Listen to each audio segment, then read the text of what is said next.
El vaso es un órgano que pesa aproximadamente 150 gramos en los adultos y está situado en el cuadrante superior izquierdo del abdomen. Está irrigado por una única arteria esplénica que perfora la cápsula a nivel del ilio y se divide progresivamente en ramas más pequeñas que permanecen rodeadas por una trabécula fibrosa que sirve de soporte y protección. Las pequeñas arteriolas se hallan envueltas por un manguito de linfocitos denominado vaina linfoide periarteriolar, en la que se encuentran folículos linfoides, algunos de ellos con centros germinales. Las vainas linfoides periarteriolares y los folículos están rodeados por un borde de linfocitos macrófagos, llamado la zona marginal. Estos tejidos linfoides densos constituyen la pulpa blanca del vaso.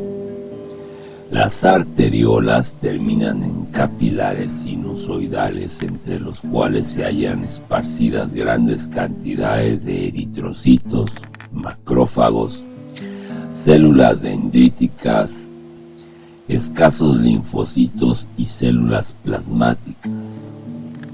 Estos forman la pulpa roja.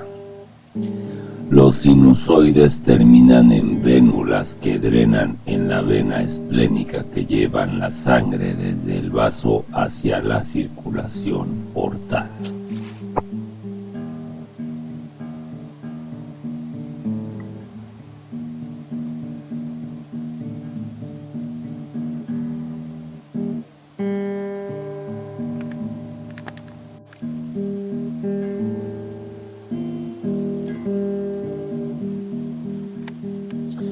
Los linfocitos y las células accesorias están anatómicamente separados en el vaso, al igual que en los ganglios.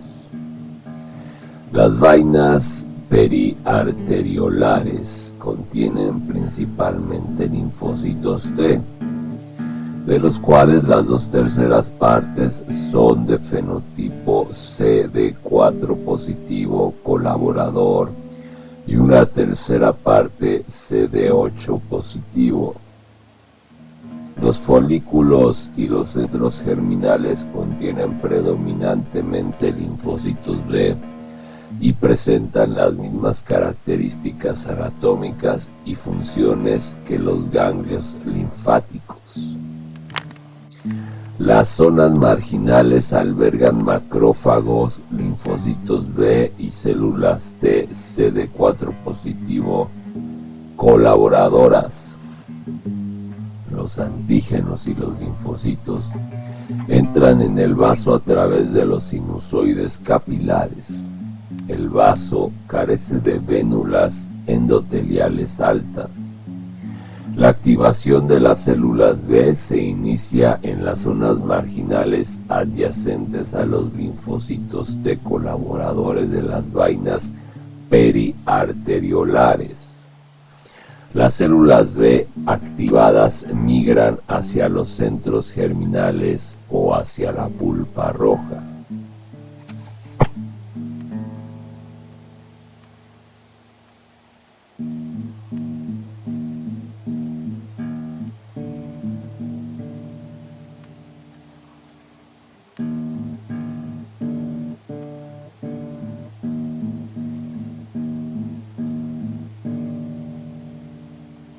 En principio, la función del vaso y su respuesta a los antígenos es muy parecida a la de los ganglios linfáticos. La diferencia esencial es que el vaso es el lugar principal de la respuesta inmunitaria a los antígenos procedentes de la sangre, mientras que los ganglios linfáticos están implicados en la respuesta a antígenos procedentes de la linfa. El vaso es también un importante filtro para la sangre. Los macrófagos de la pulpa roja limpian la sangre de sustancias extrañas e indeseables y de eritrocitos viejos, incluso en ausencia de inmunidad específica.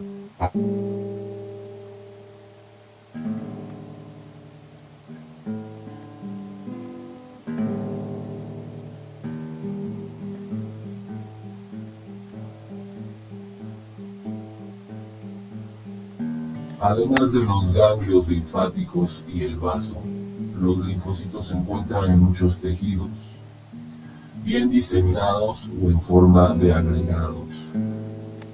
Algunos de estos grupos están anatómicamente bien organizados y poseen propiedades singulares.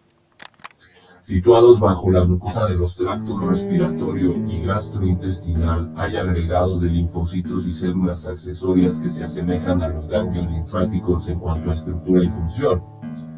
Entre estos agregados se incluyen las placas de Peyer en la lámina propia del intestino delgado, las amígdalas en la faringe y los folículos linfoides en la submucosa del apéndice y en toda la extensión de las vías aéreas superiores. El tejido linfoide de esta zona constituye el sistema inmunitario de las mucosas. El sistema inmunitario cutáneo consta de linfocitos y células accesorias que se encuentran en la epidermis y la dermis. Las características estructurales especializadas en las funciones de los sistemas inmunitarios cutáneo y mucoso se verán más adelante. Además de estos órganos linfoides normales, en los lugares de intensa respuesta inmunitaria pueden desarrollarse tejidos linfoides ectópicos. Un buen ejemplo de ello es la artritis reumatoide, en la que la respuesta inmunitaria en la sinovial conduce finalmente a la destrucción del cartílago y el hueso en las articulaciones. En casos graves, los tejidos sinoviales contienen folículos linfoides bien desarrollados con centros germinales prominentes. La producción local de citoquinas, como la linfotoxina, puede jugar un papel en el desarrollo de tejido linfoide ectópico, ya que en los ratones la sobreexpresión de linfotoxina en lugares anormales estimula el desarrollo local de tejidos semejantes a ganglios linfáticos.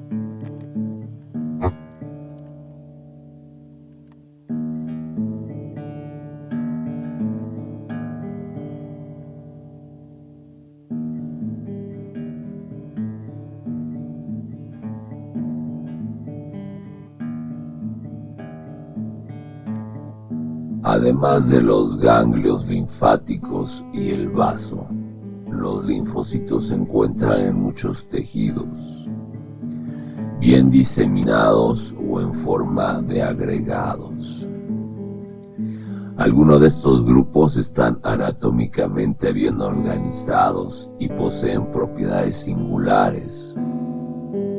Situados bajo la mucosa de los tractos respiratorio y gastrointestinal, hay agregados de linfocitos y células accesorias que se asemejan a los ganglios linfáticos en cuanto a estructura y función.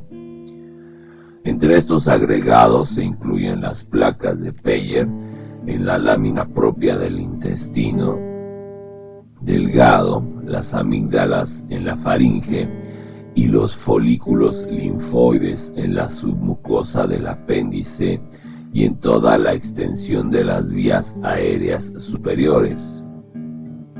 El tejido linfoide de esta zona constituye el sistema inmunitario de las mucosas. El sistema inmunitario cutáneo consta de linfocitos y células accesorias que se encuentran en la epidermis y la dermis. Las características estructurales especializadas y las funciones de los sistemas inmunitarios cutáneo y mucoso se verán más adelante. Además de estos órganos linfoides normales, en los lugares de intensa respuesta inmunitaria pueden desarrollarse tejidos linfoides ectópicos. Un buen ejemplo de ello es la artritis reumatoide, en la que la respuesta inmunitaria en la sinovial conduce finalmente a la destrucción del cartílago y el hueso en las articulaciones. En casos graves, los tejidos sinoviales contienen folículos linfoides bien desarrollados con centros germinales prominentes. La producción local de citoquinas, como la linfotoxina, puede jugar un papel en el desarrollo de tejido linfoide ectópico, ya que en los ratones la sobreexpresión de linfotoxina en lugares anormales estimula el desarrollo local de tejidos semejantes a ganglios linfáticos.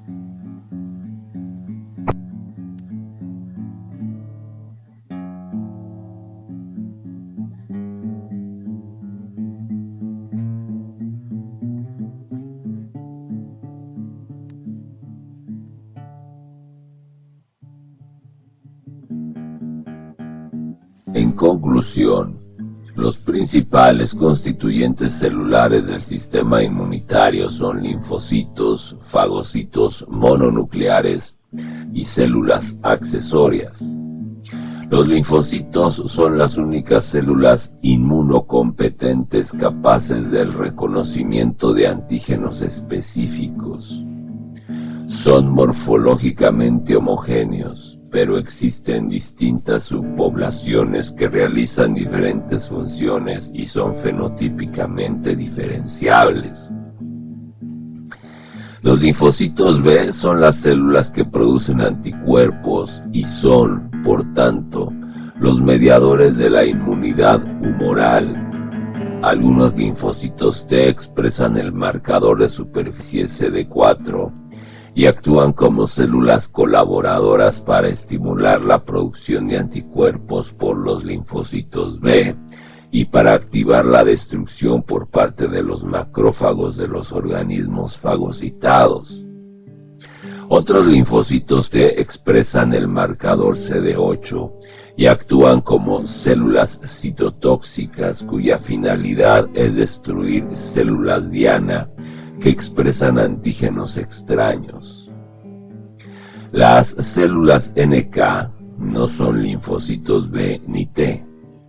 Lisan células infectadas por virus y ciertas células tumorales. Los fagocitos mononucleares son críticos para la defensa del huésped en su ausencia. En ausencia de inmunidad específica, y su participación resulta decisiva durante las fases de reconocimiento, activación y efectora de la respuesta inmunitaria. Las células dendríticas son células accesorias implicadas en la iniciación de la respuesta de los linfocitos T a los antígenos proteicos. Los linfocitos se originan en la médula ósea y maduran en diferentes órganos generadores. La propia médula ósea, en el caso de los linfocitos B, y el timo, en el caso de las células T. Los linfocitos maduros y las células accesorias se localizan en tejidos linfoides periféricos anatómicamente definidos. Los ganglios linfáticos son los lugares a donde son transportadas y concentradas las proteínas antigénicas de la linfa y donde se inicia y desarrolla la respuesta inmunitaria frente a estos antígenos. El vaso es el órgano donde se inicia la respuesta a los antígenos procedentes de la sangre. La organización estructural de los tejidos linfoides favorece el contacto íntimo y las interacciones entre las poblaciones de células que cooperan en la generación de la respuesta inmunitaria.